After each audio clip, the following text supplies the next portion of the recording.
Hello, everybody, and thank you for tuning in to the Liberty Report. With us today, we have Daniel McAdams, our co-host. Daniel, good to see you this morning. Good morning, Dr. Paul. How are you this morning? We're doing well. Good. We're searching, and we found at least something that you have to cheer a little bit about. Yeah, for sure. But, the answer is, what will happen afterwards? Will they really do what they're saying they're going to do? But at least this is an item having to do with Tulsi, a friend of ours. Yeah. And she's living up to her reputation. I was thinking the other day that, we get along with her real well. But, our initial association with her, she was just a Democrat. Yeah. Remember? And then she was running for president. Yeah. We got to know her. But anyway, she's now a very important person in the administration, part of the cabinet, and she's in charge of the national intelligence, and she's the director. And it's a place where she's going to be vulnerable because who knows, Trump might criticize her now and then, but I think the people like her. I think the Republicans, have accepted her very well, and they don't accuse her of being a Democrat. But she must have been at that time, I didn't know her that well, but she probably represented the Democratic faction that we would work to get along with, with an understanding of civil liberties and a good foreign policy. And she certainly has, expressed herself in that area. But the headline in Politico is Gabbard to cut ODNI staff by 50%. Yeah. It's a significant cut, I would say. And if that goes through, now she's cut some before, it was a 30%, now it's going to go up to 40% staff cut. So that looks like, what are they going to do? Who has to override her to rehire these people? What will they do? And who knows what will happen? But it's supposedly going to save $700 million. And that probably, it will be. But if there's a savings, do you think there's somebody else in the administration?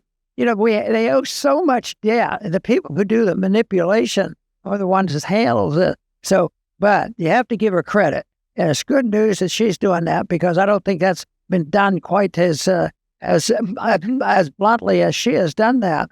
And that's what it should be done. It should be done in everything in the government. Start cutting back. But anyway, she deserves some congratulations. Yeah, absolutely. Put that first clip up. This is from Politico. This gives you a sense of what it's all about. Gabbard, as you said, involved to cut ODNI staff by nearly 50%. Viewers and listeners will remember that the Office of National Intelligence, the Office of the Director of National Intelligence, is one of those things created after 9/11, like the Department of Homeland Security. And of course, in government, reform always means getting bigger. So the story was that the intelligence agencies of the FBI, CIA, and otherwise in the run-up to 9/11 weren't coordinating their efforts well enough. So the idea was to create a superstructure over top of them to help them coordinate better. Same as it was said about Homeland Security. They put them all together. Of course, it doesn't work in practice as well as it may sound good in principle. What you've basically done is added another layer of government with thousands of jobs. And so what Tulsi has done, Tulsi Gabbard has done, Director Gabbard has done, is something that's never done in Washington, ever. And that is making your own department smaller, because size is power. Bigger your department, the more powerful you are. And so it's such a countercurrent in Washington for someone to have the courage to actually voluntarily give up power. I think it says an enormous amount about how good her instincts are in that position and otherwise. So go to the next one. Now, this is what she's doing. She's going to overhaul her office, cutting hundreds of staff and consolidating teams, calling it ODNI 2.0. And go to the next one here. She's already eliminated, you covered this, Dr. Paul, already eliminated 500 staff and reduced the size by 30%. The new plan would boost the number to over 40% and save more than $700 million. That is a big chunk of change. As you say, it'll probably be spent on something else. Nevertheless, it's a move in the right direction. Yeah, I think about the efforts and the excitement with the cuts that have been proposed by Musk and others. and then it just sort of faded in its wilderness, and it never got turned into law. But I think she's in a position where, she theoretically, hopefully nobody comes in and overrides her, can do this. And now they're going to have to, if somebody tries to override her, they have to go through the embarrassment and say, oh, no, we want it all the bureaucrats we can get. Yeah. So it's a good move, and she deserves a compliment on this. And the other thing that's good about it, Dr. Paul, it's not just that she's trimming the size, which would be good in and of itself. It's that she's identifying malicious parts of the staff of the directorate, and she's eliminating those for a specific reason. Now go to the next one, and you'll see what I'm saying. This is all from Politico, by the way. As part of the changes, the agency will trim down the Foreign Malign Influence Center, which collects and analyzes data on foreign influence operations seeking to undermine U.S. democracy. ODNI says that the National Intelligence Council and National Counterintelligence and Security Center already carry out this work, and describes the FMIC as having been, quote, used by the previous administration to justify suppression of free speech and to censor political opposition.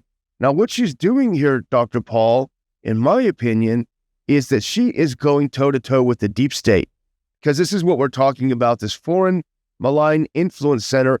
Those are the types of people who were calling up back then Twitter and Facebook and others. Hey, censor this, take this down, block this guy. That's the kind of thing they were doing. And they were also this center and those like it, which she's shutting down, were very much behind the fake Russiagate story, pushing the Russiagate story. The Russians are coming. And this represents her thinking that the First Amendment is worth protecting. Yes. In all set of circumstances, and why in Washington, indirectly, and what's happening with the administration, by the universities punishing administration. Give money to people, then they're beholden to the administration who controls the money more so than they should, and more money than they should have. And they do this and say, well, if you don't do exactly as we say, we're going to remove your largesse. We're going to take it away from you. And it's amazing that in a system like this, it's good that one person can cut some of this down, but the whole thing is it's so much power in the punishment. If they don't do what's right, and another executive order can just close it down. So it's a system that's run amok. But this serves the interests of the people who want to know the details of what can you do. But it's going to take a lot of Tulsi to really get to, because it has to have the follow through. People have to understand that. That's what I hope we can contribute to.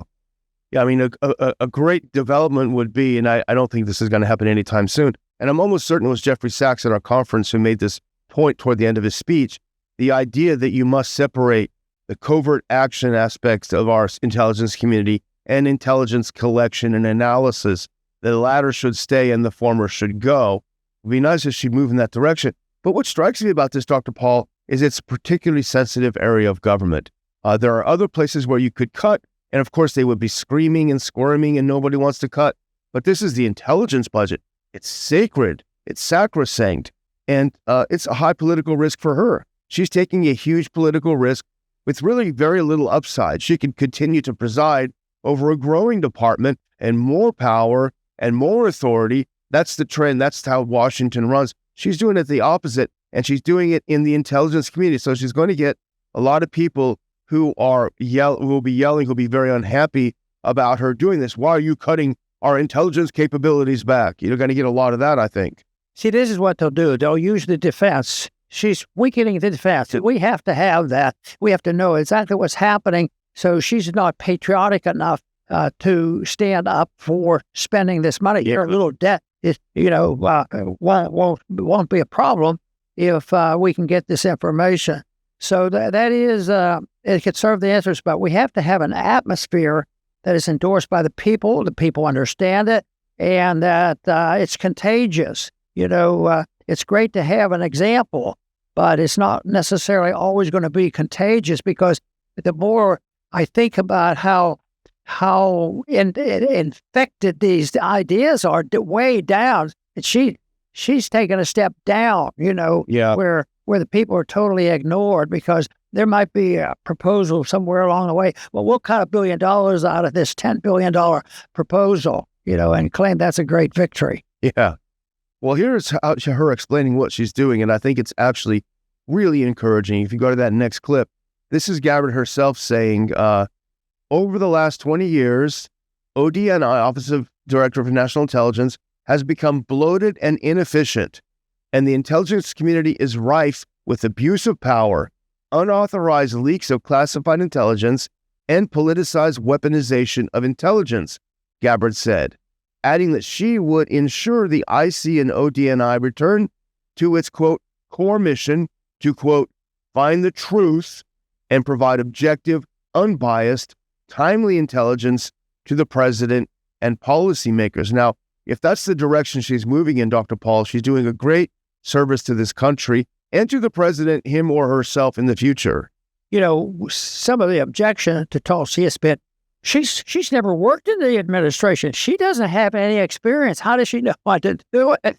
But it's wonderful that she doesn't have had that brainwashing in an administration like that. And she's independent-minded, and it doesn't, it takes just somebody wanting to be honest about what's going on to come out and explain this to us and say what they're doing. But I think it's a wonderful thing that this has happened. And one time somebody said to me, I think it was in politics, they said, "Oh, Ron Paul doesn't have a degree in economics." Somebody else called it, "That's good." It's good that she didn't have the economics of the bureaucracy, and had to live with that. So it's good news. She's a rule breaker. That's good. Well, unfortunately, we can't go 2 for 2 when it comes to good news today because our second story is not a good news story. If you go to that next clip, this is Dave DeCamp wrote this up at antiwar.com.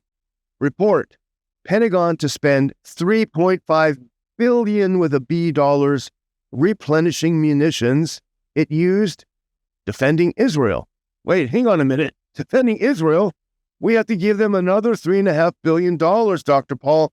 And here is what makes it even worse. That bill doesn't even include the 12-day war that Israel started with Iran. And to make matters worse, this is above and beyond what we already give Israel. A huge extra chunk of money and more on the way. Oh, isn't it amazing and really ugly that this appropriation was before the 12-day war? Yeah. So in a way, it's hidden, until the next year because they didn't have any more room.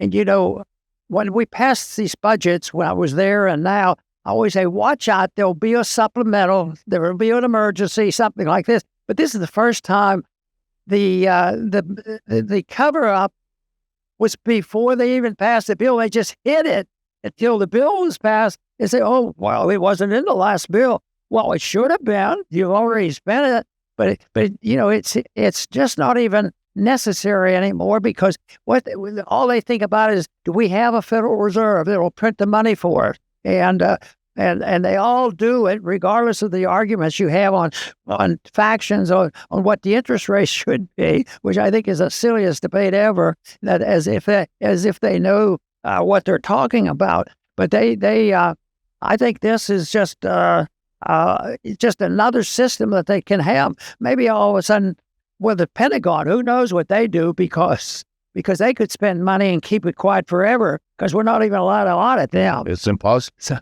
Well, there's a moral and an economic component to this additional money, and there'll be a lot more where this $3.5 billion came from. The moral component is, I think it's the most extreme of immorality to force Americans to pay for genocide, to force Americans to pay for children to starve in Gaza. And that's exactly what this is going. These weapons are going to kill innocent Palestinians. And for our government to force us to subsidize that, I think is probably one of the worst tyrannies imaginable. But the other component is economic, as you point out so accurately and effectively all the time. We're bankrupt. We don't have this money. It doesn't exist. And it's taking money from poor people in America who are working and dealing with inflation and trying to raise their kids and put them through school. It's stealing money out of their pockets and giving it to a relatively rich country, a country that does, by the way, better for its citizens, if you measure things by this, than our own country does in terms of education and healthcare and all these other things. They're all free for them. And why? Because we have to pay for it. But when's the last time you've heard some good reporters press some of these bureaucrats and spenders about where is the money? Is there money in the bank? Don't you have to have money in the bank when you buy something? And press them. And they never ask the question, so they never have to have the answer. But it's endless, and it keeps getting worse. Where does the money come? How can they do this? And it should all go back to the machinery of the inflation, the printing of money, because that would curtail the automatic expansion because they get around it. These are examples how they get around having open government. Thank goodness we do have some people like Tulsi and Thomas to try to point it out to us, but it's not enough. The people have to know about this, and that's why it's very, very important that we do our best job to get this information out. Yeah, absolutely. Well, put this that next one on. It'll be the last clip that we have on this topic. The single biggest request is for $1 billion to replenish various models of the Standard Missile Interceptor, which are primarily fired by U.S. Navy warships and are produced by Raytheon. The request was for SM-3IB threat upgrade interceptors, whatever those are, used to shoot down missiles, and they cost, Dr. Paul, only $9 to $12 million per new munition. I think you have to shoot 2 for each missile fired. Now that last one, if you go to, it's not just these, it's also the THAADs, $204 million to purchase more THAAD interceptors. They're only $13 million a piece, Dr. Paul, $13 million a piece. And during that war, which Israel started with a sneak attack on Iran, during that war, the U.S., and we've talked about it on the show, they shot a quarter of their total stock of the THAAD interceptors, costing about $2 billion. So that 3.5, just if you talk about THAADs, is now 5.5.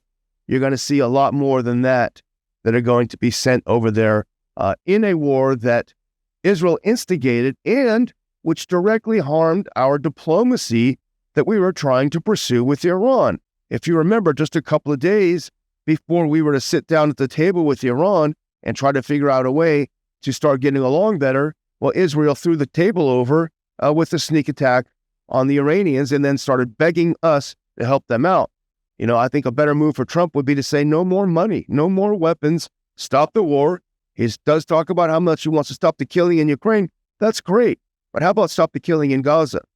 You know, one thing we don't talk about, it starts super strong, but there is a movement in Israel because there is a growing number of people in Israel who resent the idea that Israel's responsible for that tragedy with the Palestinians. And I think that is a big issue. If that ever gets loose and Netanyahu loses more political clout, there may be a change in attitude because they're the ones who are demanding it. But I think, I don't even know if anybody has a number on that, what percent, because it would be kept rather quiet if they knew that 37% of the people in Israel, objects to, starving the Palestinians. We don't know exactly. But there has to be resistance there, as well as with our people here at home. See, they don't think we have, and you mentioned the moral responsibility, what we have. It's our moral responsibility because, we allow it to happen. We allow them to print the money. We allow them to tax us, and then they go and they do these things, and they couldn't do it. Matter of fact, I think these things that we're complaining about could not be done without a Fed. Yeah. Because they'd have to face up to the fact that it's debt, and you would have to literally take it from the people, and that would bring the revolution on real soon. Because right now, I wonder how much taxes would have to go up for everybody. They might have to double or triple, and they still wouldn't have enough because they say, oh, the money's coming in. And then they say, we forgot to bill you $12 billion for this thing. We'll add that on. Maybe they won't recognize that we hit it. Yeah. Maybe imagine if the cost of the Ukraine war and the Israel war, all that was just taken out of people's paychecks. They'd probably start to wake up a bit. Oh, that's for sure. Well, I'm going to close out, Dr. Paul, by thanking everyone who's watched the show, just like I want to thank everyone who came out to our conferences. We're having a great time, and we hope that we can do some more in the future. If you're not subscribed to our channel here, please subscribe here, wherever you're watching it, be it YouTube, Rumble, or the audio version. And please, as I'm doing right this second, hit that thumbs up sign or hit that like sign to help get us more access. Over to you, Dr. Paul. It's not that we haven't had enough things to complain about. I'm going to close with one new item of the plan. And the plan is for the U.S. to fund $500 billion Boeing KC tanker aircraft for Israel. Oh, but they haven't spent it yet. But believe me, it's in the making. The order has been placed. So it's endless, and that's why I'm not optimistic that all of a sudden we're going to have more Thomas Massey's and Tulsi's there that are going to be able to guide the country to a more sensible approach. But it is going to end. It will happen. What we have to do is help people prepare for what the alternatives will be, because people say, how can we be safe? How can we be safe if we don't have all these weapons? How could we be policing the world? That's our moral responsibility. So all those questions will be asked. But actually, as I've said so many times, the problems aren't difficult to understand, and even the answers aren't that difficult. And I believe sincerely that what we do here at the Institute for Peace and Prosperity is the way to go to try to move our country in that direction. I want to thank everybody for tuning in today to the Liberty Report. Please come back soon.